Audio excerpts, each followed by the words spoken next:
Esse episódio é patrocinado por Volta do Mundo Bambas, um campeonato de capoeira que pretende resgatar a capoeira como arte marcial. É um campeonato de capoeira no mais alto nível, paga premiações em dinheiro para os competidores, tem público presente e transmissões ao vivo. Então, se você é amante da capoeira e quer entender um pouco mais sobre esse campeonato, clica no link abaixo, na descrição desse vídeo. E se você é capoeirista, você já tem agora um motivo para treinar muito, participar e ser premiado em dinheiro, caso você consiga se sagrar campeão. Então, se você curte capoeira, não deixe de entender um pouco mais sobre Volta do Mundo Bambas, clicando no link.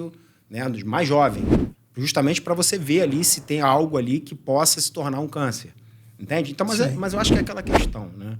Eu acho que, na minha ótica, a doença, quando ela aparece no seu organismo, ela é resultado de alguma coisa que está acontecendo internamente. Entendi. O câncer, para mim, tem uma relação muito forte com angústia, com ansiedade, com tristeza, sabe? Todo ele. Então, assim, cara, é uma parte aqui, né?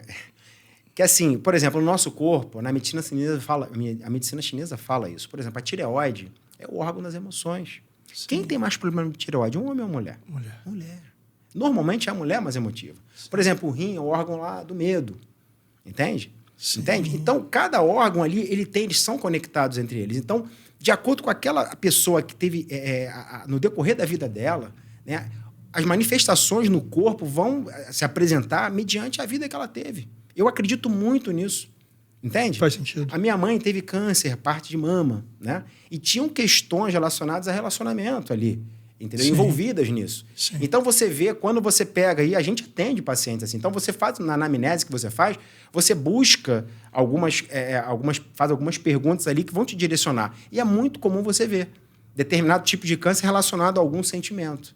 Caramba. Entende? Mas sim, é uma coisa que é muito forte. Ah, isso aqui tem comprovação? Não, não é comprovação. É o que é a minha opinião, é o que eu acho. Eu procuro ser mais humano possível com o meu paciente para buscar essas informações que vão, de certa forma, ajudar a entender mais esse processo. Que a doença é resultado, para mim, do hábito que você está tendo de vida, das coisas que você está fazendo, da comida que você está comendo, do ambiente, né? O estresse hoje, a gente sabe, cara, que é a geriatria de inúmeras doenças.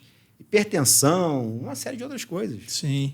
E a testosterona, como é que a gente define quando uma pessoa demanda reposição? É pelo exame, é pelo sintoma ou é pela junção dos dois? Junção dos dois.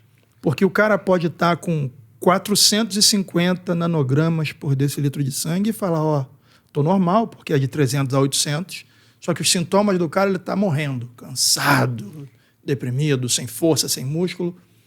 Provavelmente esse cara vai demandar uma reposição. Ao mesmo tempo que tem gente que está com os mesmos 450 e se sente bem, disposto. Como é que funciona isso, doutor, na sua avaliação? Então, primeiramente, quando a gente faz a análise, vamos dosar a testosterona do paciente. Aí você dosa lá, testosterona total. Veio lá 450. Só que a testosterona total, nessa soma, é proteína mais o hormônio, que é igual a testosterona total. Quando a gente fala de proteína, a gente está falando de uma proteína chamada SHBG, que é a proteína carreadora de hormônios sexuais. Se esse paciente tem um nível de proteína alto, a testosterona total dele provavelmente vai ser alta. Mas é o chamado falso positivo. Então, muitos dizem que você fazer testosterona livre não é uma coisa tão fidedigna, mas é o bom senso. Existem valores de referência no laboratório. Então, você procura utilizá-los eles com bom senso. Né? Por exemplo, um garoto com 25 não pode ter uma testosterona de um cara de 55.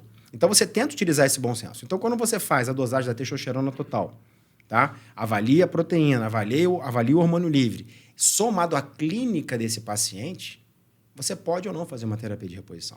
A gente já falou da questão da obesidade. Sim. Normalmente, grande parte dos obesos vão ter um déficit de testosterona. Por quê? Porque o que acontece? Olha só o tecido adiposo.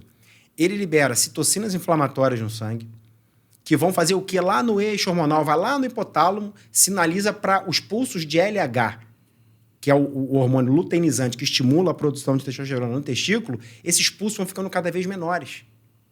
Porque ele tem aumento de insulina, aumento de citocinas inflamatórias. Então, o LH passa a estimular praticamente nada o testículo desse obeso. Caraca. E o perfil hormonal dele cai muito. E aí ele começa a ter desânimo, depressão, cansaço, indisposição, fadiga, não dorme porque ronca. E aí o que acontece? Será que fazer uma reposição hormonal em um obeso, sem uma mudança do estilo de vida, vai resolver o problema? Não. A gordura vai roubar toda a testosterona. Exato, vai aromatizar, porque dentro do tecido adiposo, a gente tem a aromatase, a expressão da aromatase, que é uma enzima que converte testosterona em estradiol.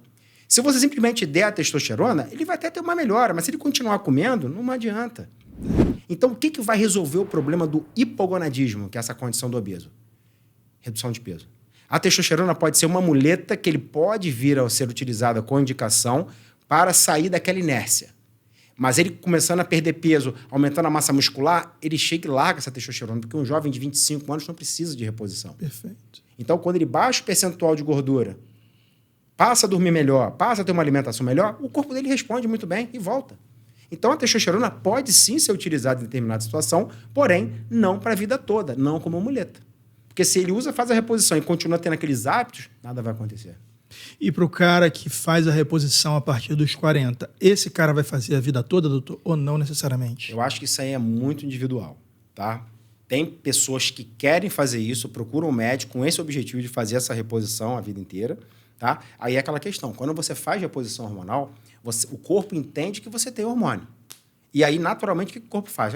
O testículo tira férias, ele fica na rede, solzinho e água de coco. Então, naturalmente, a tendência de uma reposição por longos períodos, você vai ter uma atrofia testicular fisiológica. Porque se esse testículo não tem a necessidade dele produzir hormônio, ele vai atrofiando. Aí o cara chega, não, agora vou parar de fazer. Aí você tem uma atrofia. Dependendo do grau de atrofia que esse cara tem, pode ser bem complicado reverter. Sim. E conforme a pessoa... A reversão de atrofia testicular, ela se dá com duas variáveis. Idade e tempo de uso. E frequência. Entendeu? O hormônio que o cara se anaboliza é o mesmo que o cara faz uma reposição. O que diferencia é a frequência e a quantidade. Ponto. Entende? Entendo. Então, essa que é a questão pontual. Ou seja, não dá para brincar. Às vezes a galera acha que, vou tomar uma testosterona para dar um pump, mas pode se machucar feio, exatamente. Né? E além do mais, tem algumas drogas, alguns esteroides anabolizantes do mercado negro, que eles fazem o quê? Eles matam as células de Leydig. Matam? Matam. Eles incapacitam essa célula e ela não consegue produzir testosterona.